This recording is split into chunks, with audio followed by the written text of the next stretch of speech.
On a quitté Orvieto pour nous rendre à Sienne et on passe par Ficule.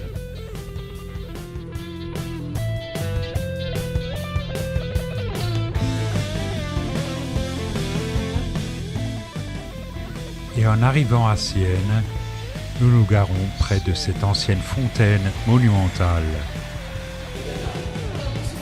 Nous arrivons à Sienne en montant sur une colline, à l'instar de beaucoup de villes italiennes, telles Arezzo ou Pérouse. Elle compte 54 000 habitants et elle fait partie de la région de Toscane. C'est une ville célèbre pour son patrimoine artistique et pour la course du Palio del Contrade, souvent abrégée en Palio. Une spectaculaire course de chevaux qui voit s'affronter les contrades, les paroisses et quartiers de la ville, 2 fois par an, le 2 juillet et le 16 août. Elle figure dans la liste du patrimoine mondial établie par l'UNESCO.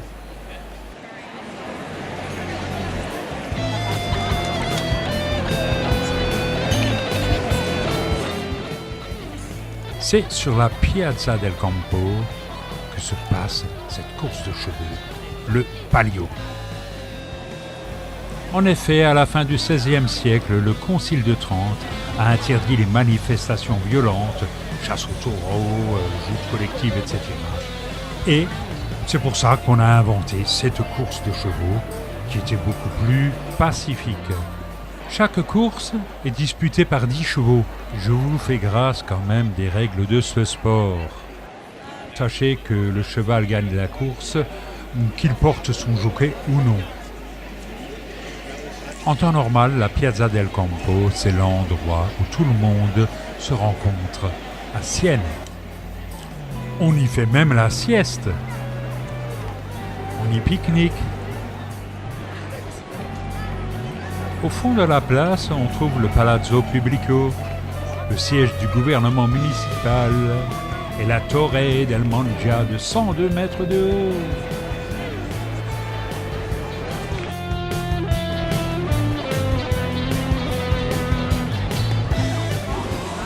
Ensuite, il est bon de se perdre dans les ruelles qui vont de la Piazza del Campo à la cathédrale de Sienne.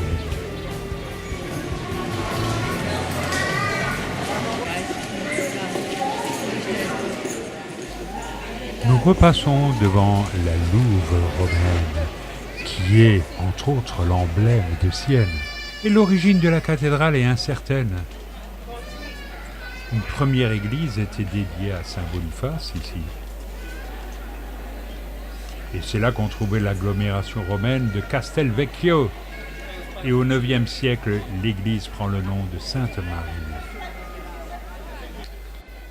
La construction de la cathédrale a commencé en 1058 et a terminé avec la construction de la lanterne en 1664. Dans la nef, on ne manquera pas d'admirer les pavements qui sont absolument fantastiques. Il comporte 37 marqueteries de marbre. Il représente entre autres des scènes bibliques.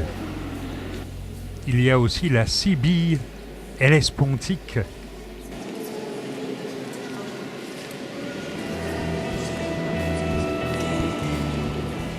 La rosace de la façade représente la Sainte Seine.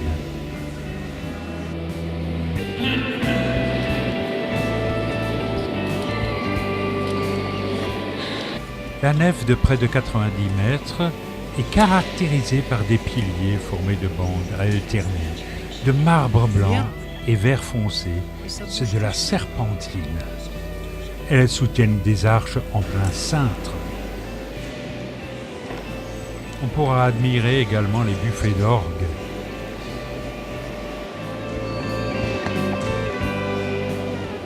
Entre les colonnes au-dessus des cintres, 171 bustes en stuc représentent les papes.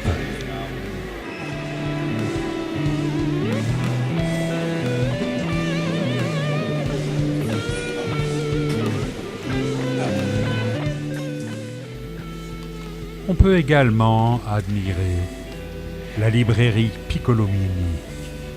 C'est la bibliothèque du cardinal Francesco Piccolomini qui est devenue Pie III. Et il a fait construire une bibliothèque entre 1492 et 1502 dans les locaux du vieux presbytère pour honorer la mémoire de son oncle Pie II et abriter son important patrimoine bibliographique.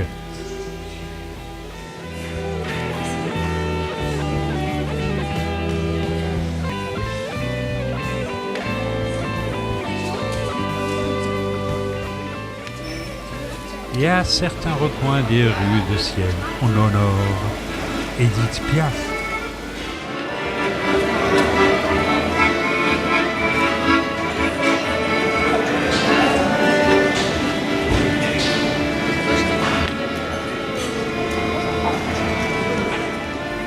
On quitte Sienne pour loger dans une charmante bourgade du nom de Badia Agnano. Ça, c'est notre chambre d'hôtel. Fantastique, n'est-ce pas ?